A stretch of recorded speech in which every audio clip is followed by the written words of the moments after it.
Agora, só deixando muito claro, né? Nós, senadores, senadoras, somos questionados pelos eleitores o tempo todo. Gostemos ou não, achemos que tem razão ou não, né? Aqui nós estamos no Congresso Nacional. Então, senadores e senadoras têm todo o direito de perguntar, de sugerir, porque o que a gente quer é que o Brasil também progrida, se desenvolva e tenha na educação um instrumento mais básico para o seu desenvolvimento. E temos que trabalhar juntos, o Congresso, Executivo, Judiciário e a sociedade, né? Então, eu passo a palavra agora para o senador Cajuru. Inicialmente, presidente Flávio Arnes, o meu agradecimento à compreensão dos colegas, pois eu seria o último neste bloco e preciso sair, posteriormente à resposta do ministro, para ser o relator de um projeto lá na CTFC. Nem sei se ela vai me esperar, né? Eu me sinto contemplado aqui por muitas perguntas, muitas, para não dizer todas, em função da qualificação delas. Então, eu vou entrar aqui, senhor ministro, de forma respeitosa, porque há pontos de vossos pensamentos ou de vossas declarações, há pontos, a meu ver, de forma humilde, pontos até polichínculos, que eu não consegui entender e queria ouvir de sua própria voz. Flaubert dizia que um homem pode ser bem qualificado ou não, em função do que ele pensa, do que ele fala, quando vai assumir um cargo da importância como da educação. Como o Twitter tem sido hoje uma ferramenta muito perigosa neste país e muito mal usada, às vezes, por quem antes de acionar a boca não liga o cérebro, até porque nas vezes principais não possui o cérebro, e aí sai uma bobagem, não é o seu caso. O senhor é um homem culto, preparado. Mas aqui aspas, palavras do senhor. Para quem conhece universidades federais, perguntar sobre tolerância ou pluralidade aos reitores, entre parênteses, ditos, fecha, de esquerda, faz tanto sentido quanto pedir sugestões sobre doces a diabéticos, fecha aspas. Esse texto, senhor ministro, é de postagem feita em seu Twitter, dia 1º de maio, feriado do trabalho. Respeito o direito de expressão de qualquer cidadão. Isso é uma democracia. Mas acredito que o senhor foi muito infeliz em duas vertentes. Respeitosamente, a primeira, por ter generalizado em relação aos reitores.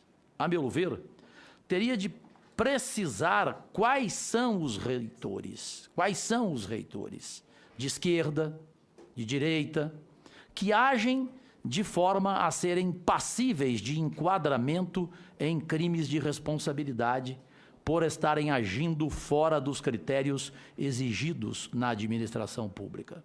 Em segundo lugar, creio que faltou sensibilidade, o que se exige de um educador, na medida em que o senhor fez blague com a situação de quase 20 milhões, ou 30 já, de brasileiros diagnosticados com diabetes, entre os quais eu me incluo, por isso não ter a visão como lhe apresentei no início. O senhor acha que a forma como colocou no mesmo balaio reitores e diabéticos é a adequada para o ministro da Educação? Segundo questionamento. Como ministro da Educação, o senhor se lembra o que aconteceu em 10 de maio de 1933? Sim ou não? O senhor se lembra?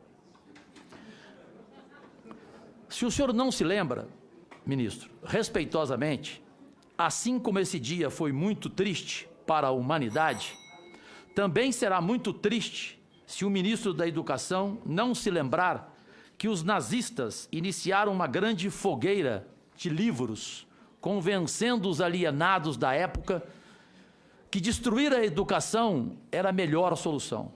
O que o senhor pode garantir aqui neste momento sobre o que vai fazer com todo o amor pela pátria amada para não vermos nossa educação literalmente destruída?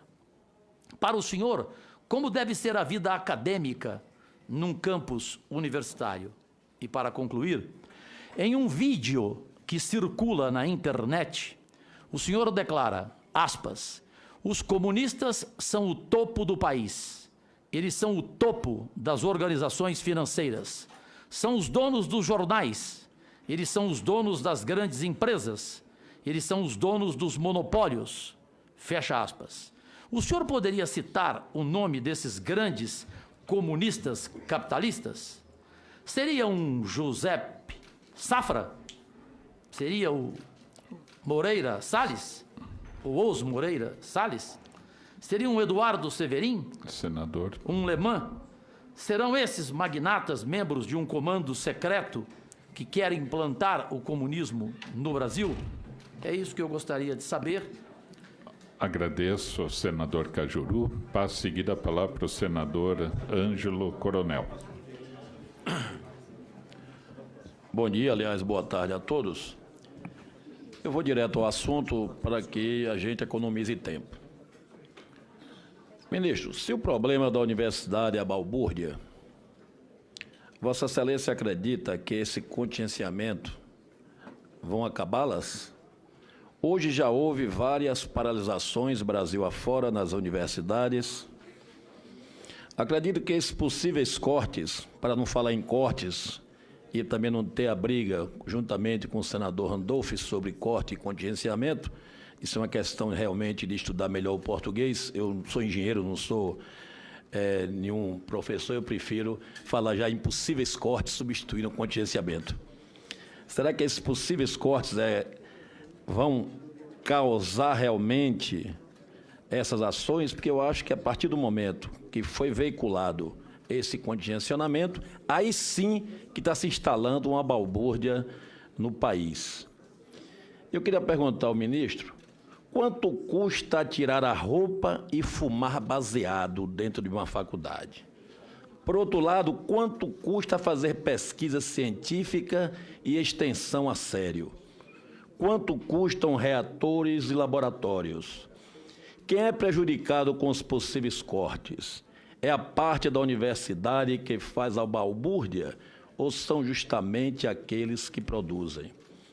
Está ficando evidente, ministro, que está tendo uma certa desculpa para que esse corte futuro de verbas venha a sucatear o ensino público superior brasileiro. Considerando ainda, ministro, que a UFBA e a UNB são destaques em avaliações internacionais, como mostrou a última publicação da britânica Times Education, como melhor avaliadas, e na classificação da América Latina, a Universidade Federal da Bahia, do meu estado, passou da 71ª para a 30ª colocação e também aparece entre as 400 melhores instituições do mundo no curso da área de saúde. Imagine se não tivesse balbúrdia, hein, ministro? Qual o critério utilizado por Vossa Excelência e equipe para determinar o desempenho acadêmico esperado pelas instituições, principalmente nas 3 que sofreram inicialmente o contingenciamento com possíveis cortes futuros de maneira indiscriminada de suas despesas discricionárias por volta de 30%. Concluo, senhor ministro. Vossa Excelência tem dito que votar a Previdência resolverá os problemas financeiros do Brasil de imediato. Realmente, só, como diz na terra, um pai de santo para poder prever o que vai acontecer no futuro. Vossa Excelência acredita mesmo que o país passará a ser o paraíso financeiro após a Previdência, ou é simplesmente, como disse o senador Randolph Rodrigues, uma chantagem para poder encobrir algo que está escondido nesse país. Agradeço. Senador Lazia Martins. Obrigado, senador Flávio Arnes. Senhor ministro Abraão, como a discussão é bastante abrangente, eu vou me restringir às duas questões mais atuais, mais prementes de tudo que se discutiu até agora. Quais sejam o contingenciamento, que o senhor define assim, que a imprensa brasileira hoje define como corte, e a questão do ensino infantil. Durante a sua explanação, ministro, o senhor fez uma afirmação que resume bastante a política educacional do governo.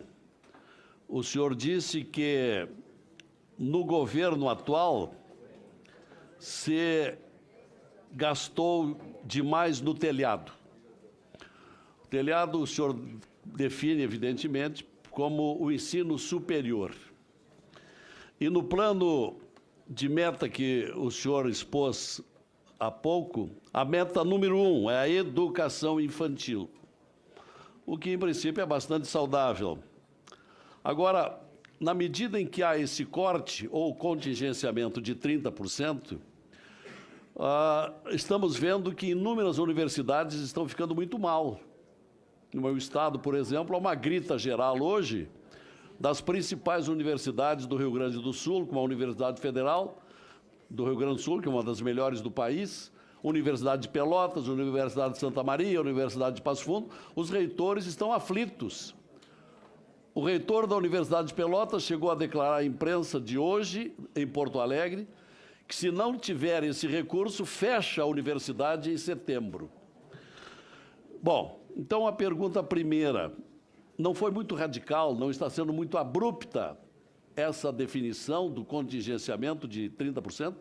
E segunda pergunta, está havendo um contingenciamento ou corte porque não há esse recurso ou haverá um redirecionamento desta verba para outros setores? Quem sabe o Caixa Única, sabe-se lá o quê? Então, essa pergunta eu gostaria muito que Vossa Excelência respondesse. Isto é, corte ou contingenciamento de 30%. Por quê? Para onde vai? Ou não tem essa verba?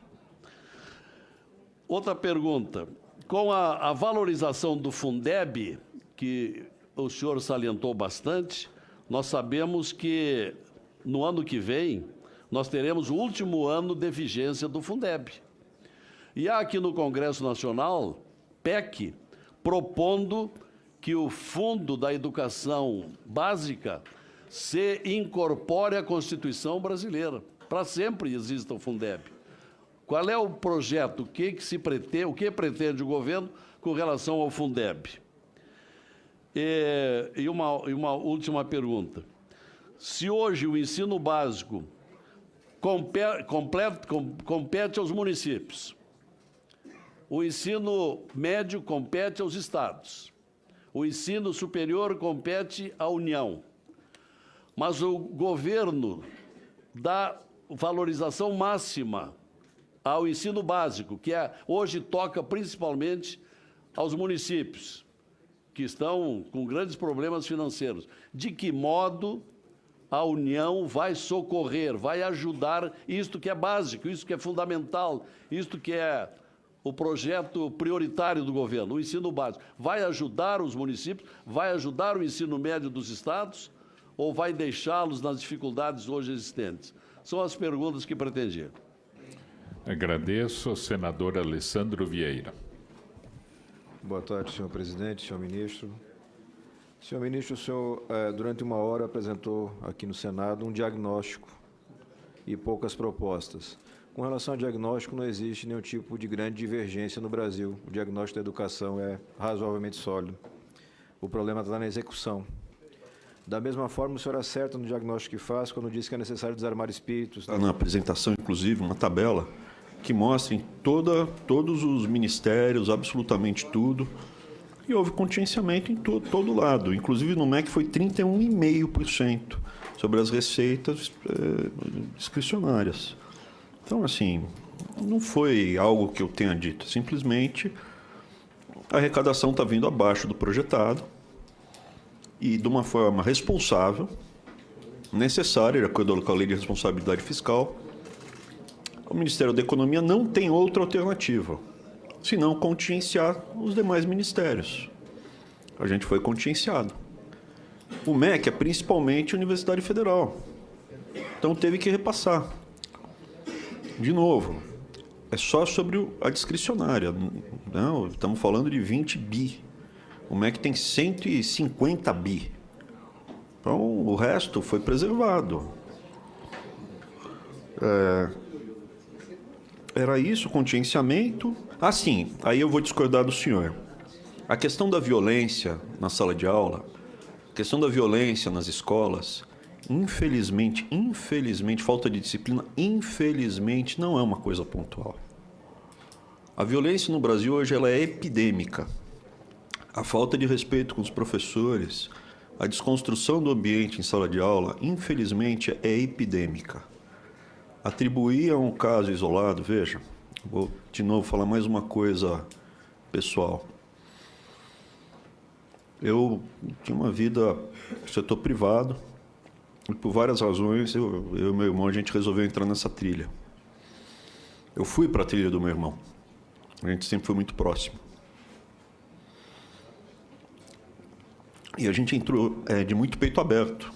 Até as pessoas estão chocadas com o estilo, que é muito franco. Não tenho pretensão. Minha pretensão é voltar para minha casa em São Paulo, quando terminar aqui. Mas isso daqui foi visto amplamente. O debate está muito... O ambiente no país, nas escolas... houve uma quebra da cultura brasileira. A cultura brasileira, ela mudou. Hoje em dia, não é um caso isolado, um professor que é agredido, a cultura brasileira mudou. E eu acho que a gente negar isso vai contra todas as evidências. Eram 60 mil, está caindo o número de homicídios, eram 60 mil mortes por ano.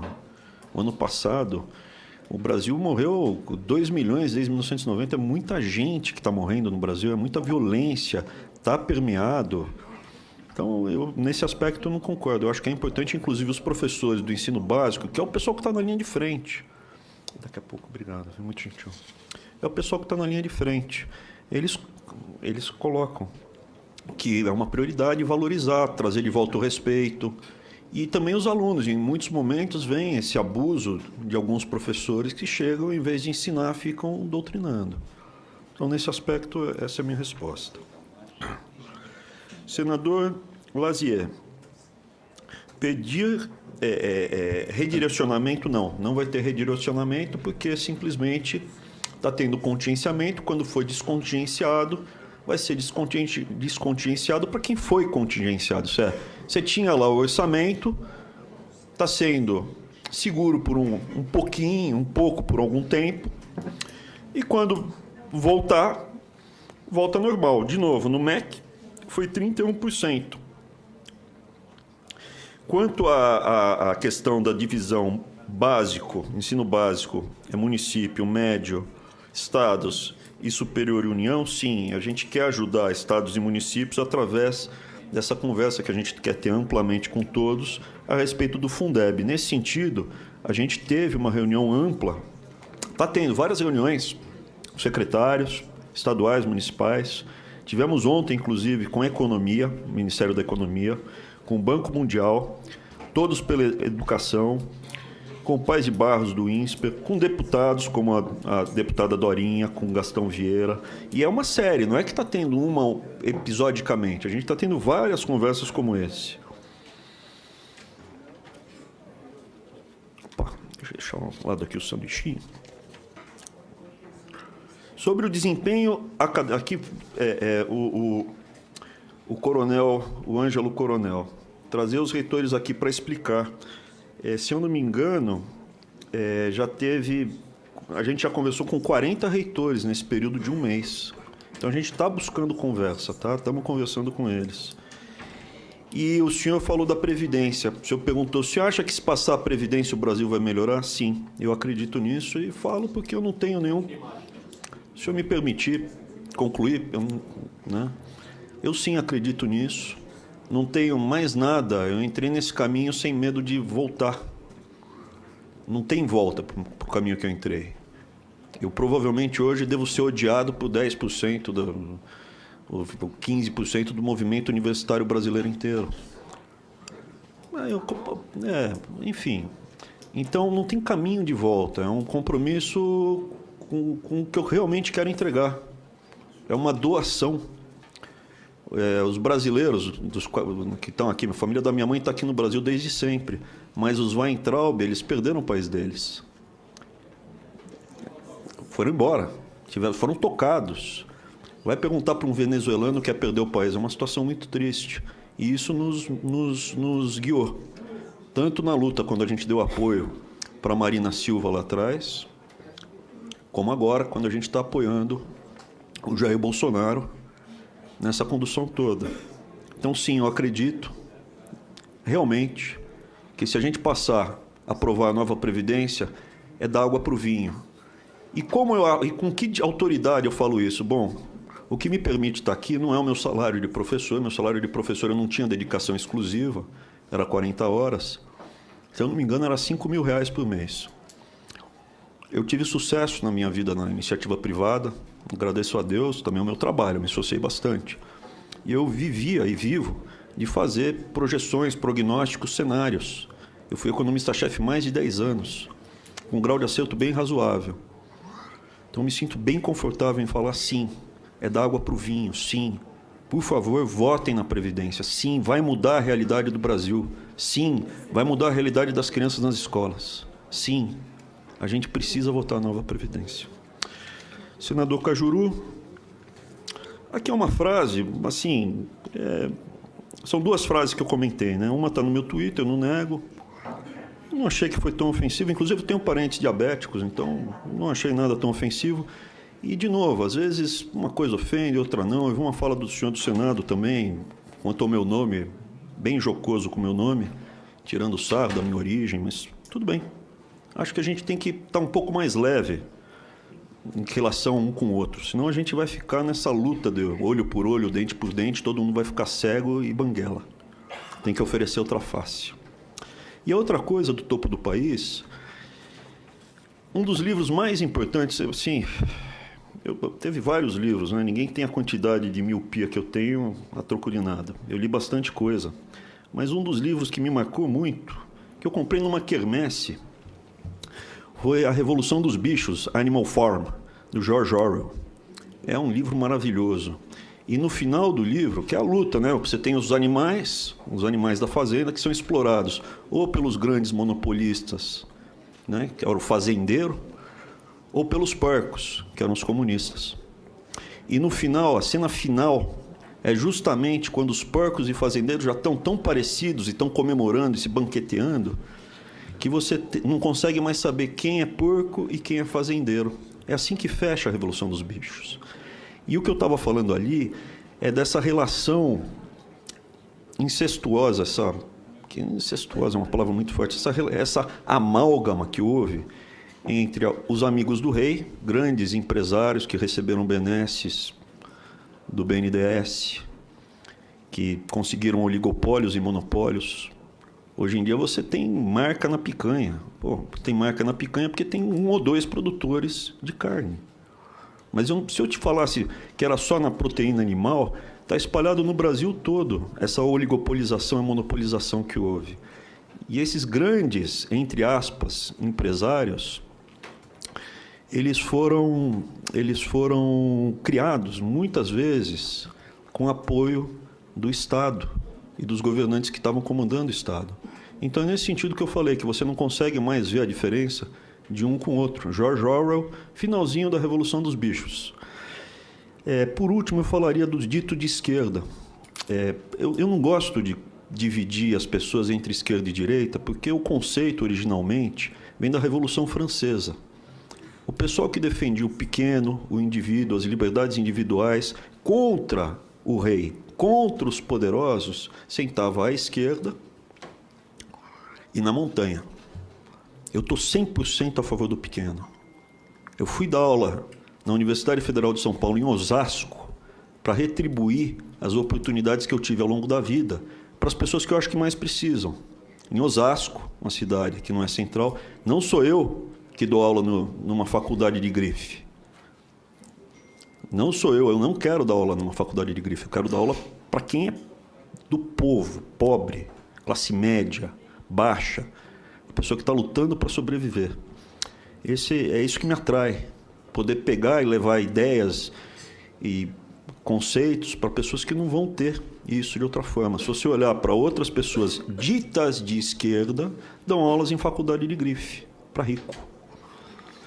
Nesse sentido, olhando esse espectro, eu prefiro muito mais olhar a pessoa que é a favor do indivíduo, da família, do pequeno, ou de uma coisa mais coletiva, mais totalitária, maior. Eu estou visivelmente desse lado. Sempre tive. E falar que, se fosse na Revolução Francesa, eu estaria sentado à esquerda na montanha. Mas, com certeza, quem liga para o Butim, dono do Santander, para pedir a cabeça de uma gerente de banco, que ousou falar que se a Dilma fosse eleita, o Brasil ia ter uma crise, e ainda tripudiou depois, falou que ela tinha que pagar. Ele, Butim, você tem que pagar o bônus para mim, Eu entendo muito mais de Brasil. Esse cara é amigo do poderoso. E esse cara não senta à esquerda, ele senta à direita. Muito bem. Obrigado. Ou alguém quer fazer a réplica dos que falaram? Senador Cajuru. Um minuto só de réplica. Primeiro, quando o senhor fala de meu pronunciamento ontem na tribuna, 2 semanas, quero dizer o seguinte, foi uma reciprocidade de seus adjetivos. O senhor usou a palavra balbúrdia, né, e o senhor também, o líder do seu governo, confirmou a mim que lá atrás o senhor disse que até o senhor se arrependeu, segundo o Fernando Bezerra, senador, sobre o Nordeste não precisar de estudar filosofia, né? Para mim, o ser mais precioso. Então, não tinha como não ser jocoso com o senhor. Mas não fui desrespeitoso, não lhe ofendi e não mexi com sua honra, né? Apenas falei aquilo que muitos brasileiros gostariam de falar ao senhor em relação a isto. Lamento que a terceira colocação que eu fiz, o senhor não respondeu, que foi um vídeo seu na internet. Eu sou diabético, não estou comendo, o senhor está comendo aí, né? Eu não tenho esse direito aqui, parece, aqui na mesa. Então, não, obrigado. Eu vou sair, vou comer a minha comida diabética. Mas o senhor não fez a minha terceira pergunta. Não, obrigado. Eu estou diante do ministro da Educação. Senador Alessandro. Senhor ministro, primeiro, relembrar uma frase que se atribuía, se eu não estiver enganado, ao governo Dilma, que era um governo que atravessava a rua para pisar na casca de banana do outro lado. O corte dos gastos da educação partiu do Ministério da Economia, e Vossa Excelência tentou travestir isso de uma decisão técnica. Primeiro ideológica, depois técnica. Deixar isso registrado. Segundo, sobre violência nas escolas, eu acho que a gente deve trabalhar sempre com base em evidências. Compartilho com o senhor um pouco de experiência. Eu tenho 19 anos como profissional de segurança pública, razoavelmente mais aparelhado que Vossa Excelência para tratar sobre violência. E, como disse, violência nas escolas é um problema muito sério, mas não é o maior problema das escolas, sem a menor sombra de dúvida. O senhor não respondeu com relação ao Fundeb, e o senhor também não respondeu com relação a planos e projetos, programas específicos para tirar o Brasil da situação em que se encontra. Se o senhor tiver a oportunidade de fazê-lo, eu agradeço.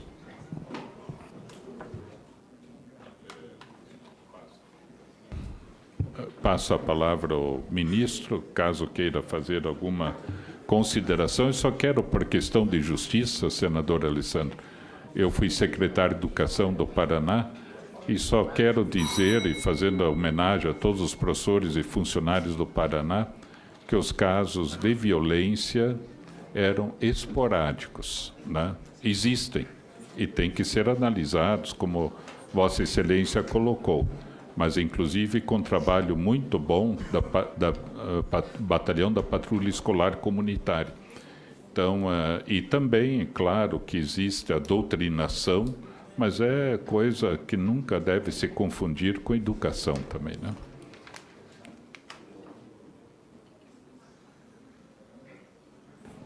Olha, eu assim, acho que a gente já conversou, já expôs tudo. Eu queria realmente eu entendo que aqui os senhores estão falando também para as câmaras, para os eleitores dos senhores. Eu me coloco à disposição de receber cada um dos senhores aqui, lá no MEC. Ou vir aqui para conversar pessoalmente, um momento mais tranquilo, eu acho que vai ser até mais proveitoso. A gente pode discutir no detalhe tudo isso que foi colocado aqui, até que um se convença que o outro a gente desista de conversar, porque nesse tom assim tá bom. Eu topo conversar numa boa, um prazer. E eu gostaria de ser chamado mais vezes aqui e estar também com o MEC de portas abertas para discutir cada um desses pontos, mesmo quem não concordar comigo. Agora, eu só quero dizer ao ministro que os senadores e senadoras estão aqui não para falar para as câmaras. Foram eleitos pelo povo, conseguiram os votos, conquistaram os votos, estão aqui para debater os assuntos importantes para o Brasil. E educação é o objetivo, a política mais fundamental para o desenvolvimento do país.